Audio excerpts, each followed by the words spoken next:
On today's Locked On Bama, SEC Media Days continues to roll on. Has it been really interesting?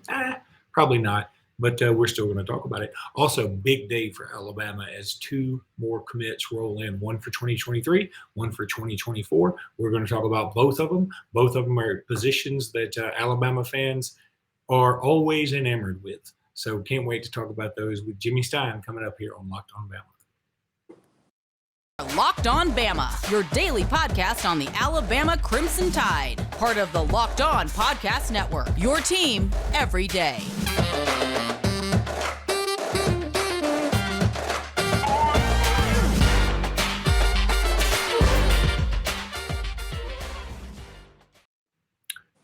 Hey, everybody, and welcome back into Locked On Bama. Luke Robinson, that's me. Jimmy Stein, that's him. Jimmy, how are you today? Doing good. It's Will Reichard Day in the countdown, and I think it's like a Festivus miracle. How does it happen on Will Reichard Day that you also get a commitment from a kicker? I mean, that's a Festivus miracle right there. That is, and look, I mentioned it. We talked about in the opening. First of all, thanks for making this your first listen. We appreciate you guys. Secondly, when it comes to positions Alabama fans care about, kickers got to be way on up there, right? I mean, if it weren't for kickers, think about how many more games Alabama would have won. Now, we hadn't lost many, but I mean, I'm talking about kickers on either side. A kicker cost us the A&M game last year, right? I mean, their kicker won it, theoretically.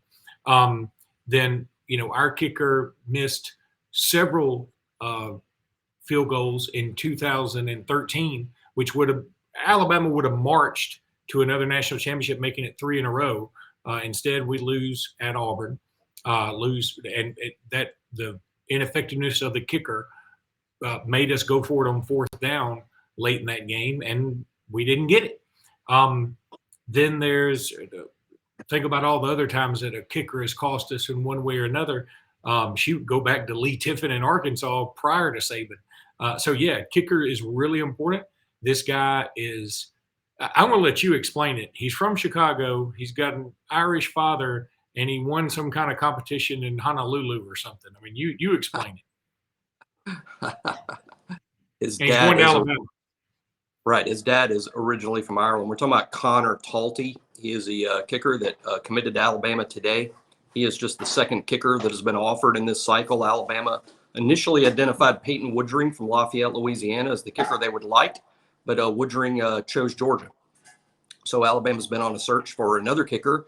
You need a kicker because Reichard is a senior.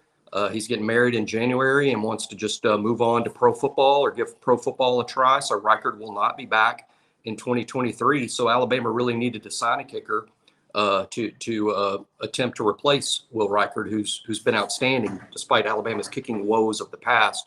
Reichard's been unreal. As a matter of fact, on my story I did on him this morning for Will Reichard Day, Luke, Will is 40 of 49 in his career, which is it's really unbelievable considering he's been kicking from day one. You have 40 of 49 in field goal attempts. Heck, that's at one point 40 of 49 made extra points. Sounded pretty good at Alabama, but Reichard's been great. Conor Talty committed today. He's from Chicago. Dad is originally from Ireland. Not a leap to assume that Dad was a soccer player in Ireland. There's been some comments about the Polynesian Bowl, which has kind of turned into the third biggest national all-star game. It's because it's in Hawaii, and they call it the Polynesian Bowl. I don't know. I'm not an encyclopedia on that all-star game. I really don't know all the rules. I think there is a concerted effort to give kids of Polynesian descent every opportunity to play in that game, and the game is in Hawaii. However, I think there are multiple players that play in it every year that are not of Polynesian descent. Any word out there that this kid is part Polynesian or Hawaiian, not true to my knowledge.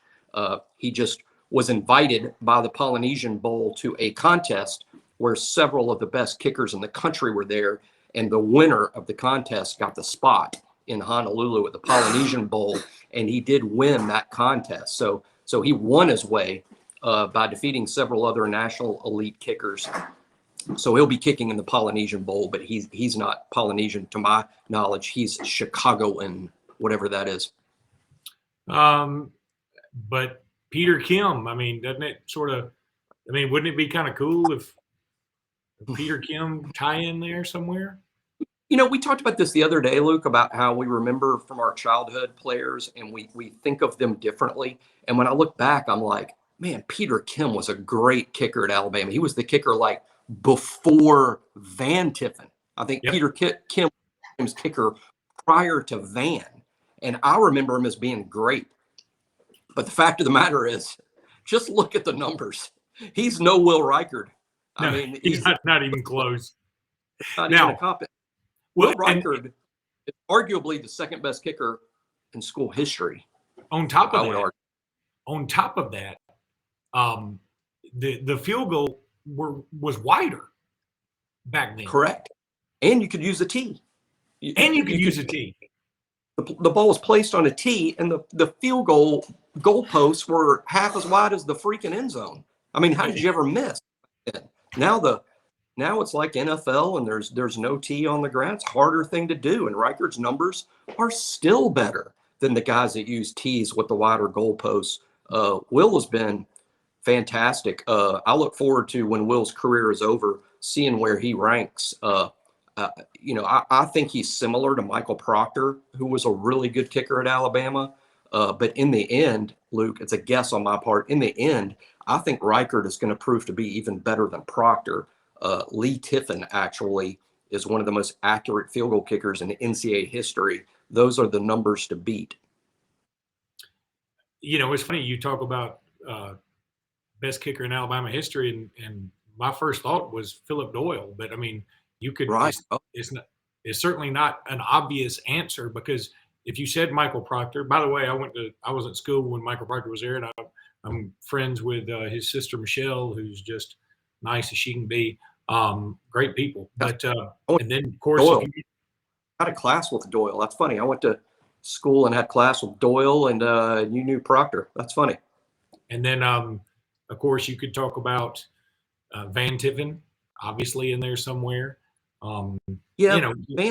Van's our most famous kicker because he made the most famous kick in Alabama history. I think the kick to beat Auburn in '85 is the most famous field goal in Alabama football history. But Van's career numbers are not as good as Adam Griffith's. That's true. I would say the most famous field goal would either be Adam Griffith's or Papagianos, or whatever it was that completely duck hooked the one in the national championship game. Jimmy, I need to tell everybody about Built Bar. Look, I pulled one out already for everybody. Look, Built Bar. Here it is right here. I'm telling you. Jimmy, you got your samples in, didn't you? Didn't they send you some samples? Are big time good. This is honestly my favorite sample box in quite a while. They're delicious. Big time. And this one, they sent us the s'mores. This one is the cookie dough chunk puff variety. They are awesome. And I told Joseph Hastings this yesterday. I'm not kidding. Yesterday I was going to try and like do good and eat a good lunch or just skip lunch and just have a Built Bar. I had one of these things. I was like, okay, I have no willpower because I'm eating another one. I mean, I ate 2 Built Puffs because it was so good. I was like, I just got to have it. Absolutely delicious. Go to Built.com. Use promo code LOCK15 for 15% off that order. Built.com is where you want to go to get 15% off that order if you use promo code LOCK15. These things are awesome, the Built Puffs. I promise you. Hey, a lot of people have either tweeted at us or DM'd me when they order this and they send me a picture. Here's what I'm going to start doing. If you keep doing that, I'm going to give you a shout out on the show, and I'm going to put the picture of your tweet up there. So, keep them clean, people. Keep these pictures clean. This is a family podcast. Yeah. All right, buddy. Please, we're on our last chance. That is true. People have no idea how true that is. Jimmy, I want to tell everybody too, go check out the NFL top 50 in terms of value, the players' value. Locked On NFL is doing this. It's a lot of fun. They're counting them down. Top 50. Everybody loves a ranking. So go to Locked On NFL and check this out.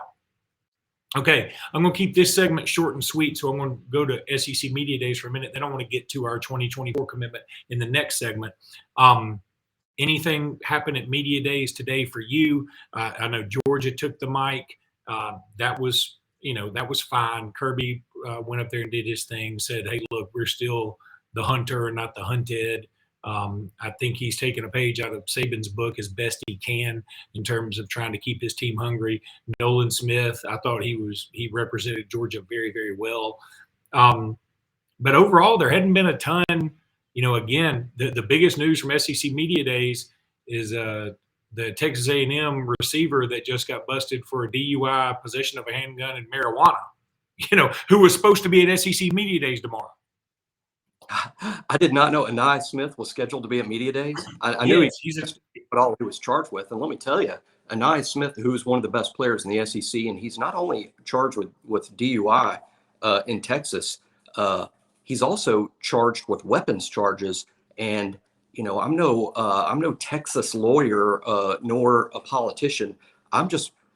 If you are charged with carrying illegal firearms in Texas, I shudder to think what must have been in his car. I mean, did he have an F-18 in his car? Did he have a nuclear launcher? Because I didn't know there was such a thing as an illegal weapons charge in Texas, which is neither here nor there. But that to me, I think the weapons charge is something. And I'll be honest, this isn't a Texas A&M podcast. I can say whatever.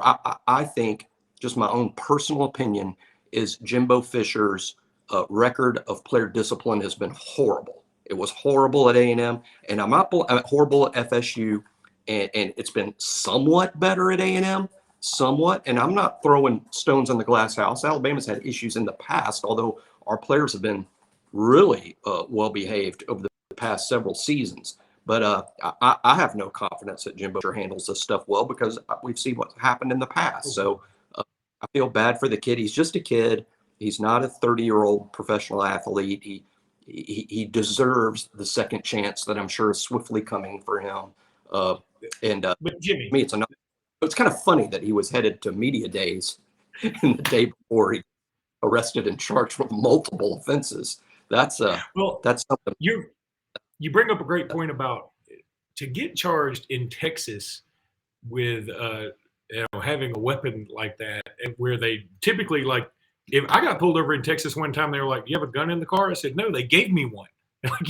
You need, but he must have had a rocket launcher made of cocaine that shot detached mattress tags. That's the only thing that would be illegal in Texas. It's like pulled over in Colorado and arrested for possession of marijuana, and the police are like, and you're like, "Wait a minute, I thought marijuana is legal here," and they're like, "Yeah, it is, but not that." So whatever that is. And here's another thing, Jimmy. No player should ever look. Maybe at one time these players had an excuse of, I didn't have the money to get an Uber, and I had $10 worth of gas in my car, so that's why I drove. I was drinking. I made a mistake. Okay, I can buy that. Or, I'm always in a bad part of town because I don't have any money for whatever reason. See, now you've got NIL, and these kids have every advantage you can possibly have. They all have some money. There's no excuse anymore to get a DUI, to be charged with possession of a weapon because you're scared about something. Not only the fact that you're a football player and you can defend yourself, but anyway, Jimmy, let's go ahead if you're as famous as Anai Smith is, and trust me, Anai Smith to College Station is the same thing that Jordan Battle is to Alabama. I mean, Anai Smith is easily one of their most well-known players and a future NFL player. He doesn't have to call Uber. He can just tweet, "I'm Anai Smith." And I urge everyone in College Station to use Uber when they've had too much to drink, and an Uber will magically pull up within 6 feet of him. All he has to do is tweet a positive thing about Uber, and what do you know? He gets free Uber for 3 months. I mean, that's how NIL works, and I agree that it's a mistake. I'm just willing to cut all these kids huge breaks based on their age and experience and dealing with being famous. It's fine as long as acts of violence. I'm he deserves a second chance. But boy, 24 hours before you're supposed to be at media days, that's a rough time to end up in the pokey. No doubt about it. All right, let's go ahead and take another break. When we come back, we're going to talk about our 2024 commitment. All right, Jimmy, Martavious Collins commits to Alabama Day. He'll be a tight end. I think he's listed as an athlete, number 111 player in the country for 2024. Alabama dips back into Georgia and gets another player. Pretty cool. Yeah, good player too. Watched a lot of the tape again last night. Did a story last night on his game. He reminds me, a lot of you older fans will like this. He reminds me a lot of the Stallings tight ends, the really good ones. Coach Stallings had a run of good tight ends. They weren't O.J. Howards. They weren't 5-stars who went on to become first-round picks. I'm not talking about that. But Coach Stallings had 2 or 3 tight ends in a row that were really good. Some of y'all might remember Rod Rutledge, Patrick Hape. And then right after Coach Stallings left, I think he played for Mike Dubose, Terry Jones Jr. That's kind of who Martavious Collins reminds me of. They're block first guys. They're big and physical, so they get their position blocked, but they're not third tackles. They're just good blockers, and they're block first guys. That's why you sign them, and that's where they really stand out. But the thing about Rod Rutledge and Patrick Hape and Terry Jones Jr. is, hey, don't leave them alone. Don't not cover them. They will absolutely catch the ball and make a play with their hands and with their feet, and particularly in the red zone, scoring touchdowns. That's who Martavious Collins is to me. He's like this throwback Stallings era tight end where he's so many tight ends today, Luke, you can tell just watching the tape. They're tight ends, but they want to be wide receivers. They want to split wide. They want to run deep routes. They want to try to make people miss, even though they weigh 230 pounds or 240 pounds. Here's a kid who does line up wide sometimes, but you can tell watching his tape, he likes playing tight end. He wants to hit people. He's a contact first guy, but then the highlights of him catching the ball are impressive. He doesn't have super speed. He's not a 4.4 guy. He's not going to be, it's unlikely to me that he's a future first round pick type guy, but I like him a lot. On3 ranks him as the 9th best tight end in the country in his class. And he's got a ways to go. As you know, he's 2024. The earliest he can sign with us, Luke, is 17 months from now. This kid's body is going to be a lot different in 17 months. And but it's a really good pickup. Alabama is his dream school, according to him. So, yeah, the chances of a flip are always good these days, right? Particularly when you're talking about 17 months from signing day. But this kid really, really likes Alabama. And as of today, I fully expect him to stick. Another big day for Alabama recruiting, and there could be some other good news coming right down the pike. So looking forward to the rest of the week, Jimmy. And that's going to do it for today. We will be back tomorrow to wrap up SEC Media Days. I'm going to try and give everybody my all SEC picks. Again, I was supposed to go to Media Days, wasn't able to because of my parents. And so anyway, it doesn't matter, but maybe I'll give that. So we'll talk about it tomorrow. Until then, roll tide, everybody. Roll tide.